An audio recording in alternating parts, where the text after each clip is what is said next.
అండి అని అంటూ ఉంటే అప్పుడే ఇక సత్యమైతే వెళ్ళిపోరా బాలు, వెళ్ళిపో అని సత్యం అంటాడు. ఒక్కసారి బాలు మీనా ఇద్దరూ షాక్ అయిపోతూ ఉంటారు.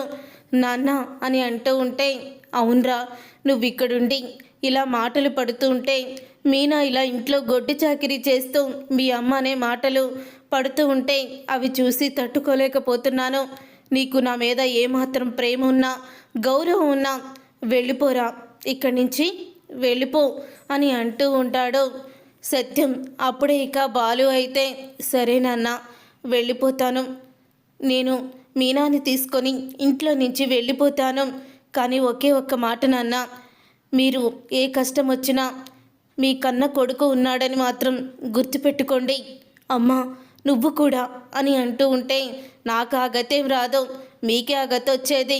కొన్ని రోజులకి నా పెద్ద కొడుకు దగ్గర నా చిన్న కొడుకు దగ్గర డబ్బులు తీసుకోకపోతే చాలు అని అంటూ ప్రభావతి ఇంకా అవమానిస్తూ ఉంటుంది. అప్పుడే శృతి అయితే ఏంటత్తయ్య ఇదంతా, అసలు వాళ్ళని బయటికి వెళ్ళిపోమంటున్నారా అని అంటూ ఉంటే నీకేం తెలీదు వాళ్ళ గురించి, నువ్వు కొత్తగా వచ్చావు అని అంటూ ఉంటుంది ప్రభావతి. అప్పుడే ఇంకా ఈ విషయం నేను రవితో చెప్తాను అని అంటూ ఉంటే ఇప్పుడు రవితో నువ్వు ఏమీ చెప్పాల్సిన అవసరం లేదు, వచ్చాక వాడికి తెలుస్తుందిలే అని చెప్తూ ఉంటుంది ప్రభావతి. బాలు అయితే బాధపడుతూ ఇక మీనాకి చెయ్యి పట్టుకొని కట్టుబట్టలతోనే తన బట్టలు కూడా తీసుకువెళ్ళకుండా వెళ్ళిపోతాడు బాలు. అప్పుడే వెళ్ళిపోవడంతో ఇక చాలా బాధపడుతూ ఉంటాడు సత్యమైతే. ఇక రోహిణి అయితే తన మనసులో వీళ్ళ పరిస్థితి ఎలా ఉంది, రేపటి రోజున నేను మోసం చేసింది బయట పెడితే ఎలా ఉంటుందో అని అనుకుంటూ ఉంటారు. తర్వాత ఇక బాలు మీనా ఇద్దరు కూడా గుడిలోకి వెళ్ళి కూర్చుంటారు. అప్పుడే వాళ్ళిద్దరినీ చూసిన మీనా తల్లి పార్వతి అయితే మీనా దగ్గరికి వచ్చి ఏంటమ్మా మీనా ఇద్దరు ఇలా కూర్చున్నారేంటి అని అంటూ ఉంటుంది. ఏం లేదులేమ్మా అని అంటూ ఉంటుంది మీనా. అప్పుడే ఇంకా లేదమ్మా ఏదో జరిగింది, అసలు ఏంటమ్మా చెప్పు, లేకపోతే నా మీద ఒట్టే అని పార్వతి అనడంతో అప్పుడే ఇక మీనా జరిగిందంతా చెప్తుంది.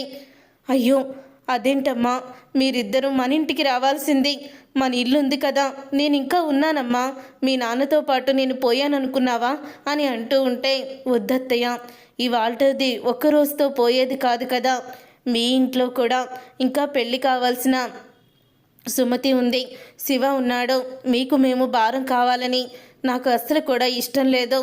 ఏదో ఒక పని దొరుకుతుంది, అప్పుడు మా జీవనం మేము కొనసాగిస్తాము అని అంటూ ఉంటాడు బాలు. అప్పుడే ఇక అంటూ ఉంటుంది పార్వతి, ఒక్క నిమిషం ఉండమ్మా మీనా, ఇప్పుడే వస్తాను అని చెప్తూ ఉంటుంది పార్వతి. అప్పుడే ఇక పార్వతి పరిగెత్తుకుంటూ వెళ్తుంది.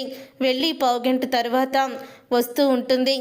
అమ్మ ఇప్పుడే ఉండండి వస్తాను అని చాలాసేపు అయింది, ఇంకా రాలేదేంటి అని మీనా ఎదురు చూస్తూ ఉంటే అప్పుడే పార్వతి అయితే మీనా దగ్గరికి వెళ్ళి తన చీర కొంగులో దాచిపెట్టిన డబ్బుని ఇస్తుంది.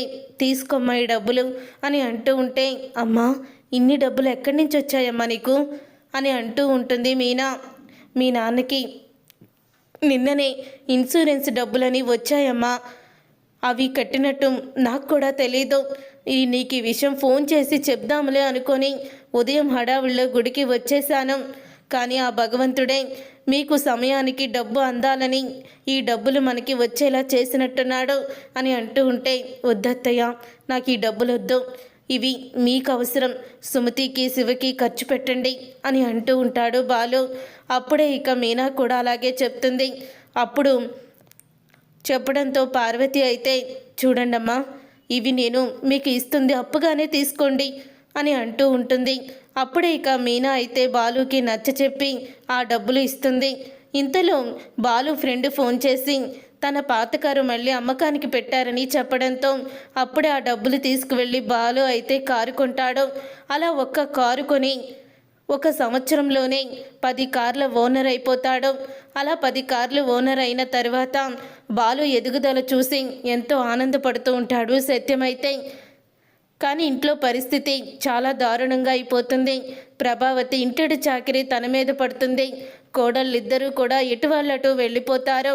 కానీ ఒకరోజు అనుకోకుండా ప్రభావతి సుగుణమ్మ రోహిణికి ఫోన్ చేయడంతో తన ఫోన్ లిఫ్ట్ చేస్తుంది. లిఫ్ట్ చేసి అప్పుడే ఇక సుగుణమ్మ అయితే చింటూకి చాలా ప్రమాదంగా ఉందమ్మా, నువ్వు తొందరగా రా, మళ్ళీ నువ్వు మీ అత్తగారికి నిజం తెలిసిపోతుంది, చింటూ నీ కన్న కొడుకని నిజం తెలియకూడదు, నువ్వు కోటీశ్వరాలని అబద్ధం చెప్పి వెళ్ళాను అంటూ ఎటువంటి సాకులు చెప్పొద్దు, తొందరగా రా అని అంటూ ఉంటుంది సుగుణమ్మ. రోహిణి బండారం తెలుసుకొని ఇక రోహిణి చేసిన మోసాన్ని తెలుసుకొని షాక్ అయిపోతుంది ప్రభావతి. అయితే ఎంత తప్పు చేశానని అప్పుడు బాలు మీనాని గుర్తు చేసుకొని కుమిలిపోతూ ఉంటుంది.